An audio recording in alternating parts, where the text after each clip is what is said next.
Hello, this is Sana, and I'm going to show you how to do a 3x3 right leaning cable. And 3x3 tells me there will be 6 stitches in our cable. 1, 2, 3, 4, 5, 6. I always like to identify them and make sure I know what I'm working with. In this beanie here, the Buckluster beanie, it's a great example right down here below of a right leaning cable.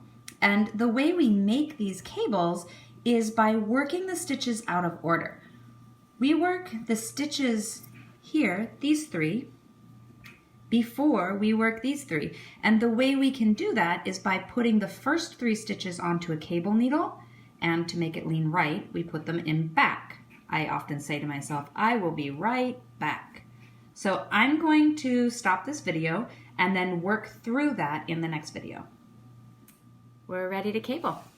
So I have got my 6 stitches. I'm gonna slip the first 3 onto my cable needle, or in my case, double point, and I'm gonna hold it in back. I will be right back. And I actually say that like almost every time. Now I'm gonna knit the 3 off of my left needle. You can see that my working yarn is coming in front of the cable needle here. I'm holding it kind of up. I'm hoping that shows up on the camera. 1, 2, and 3. And then I can knit my 3 off my cable needle. And you can see it's already leaning right.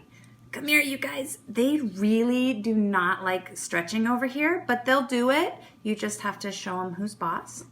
There we go. So we can take a minute to admire our tight little cable there, and we'll talk about it in the next video. And this is the next video. I know I'm gonna squash them all together into one video, but I have to record them in 1-minute clips, so we'll just go with it. So when you first work a cable like this, look how crammed it is. After you've gone through and done a row or 2 above it, everything kind of relaxes a little bit. It's still dense and tight here, which is why a pattern, say a beanie, call for what feels like a lot of stitches for the circumference, because the cable's gonna make it tighter. But after you knit across this in the next row, it's all gonna lay nice and be snuggly.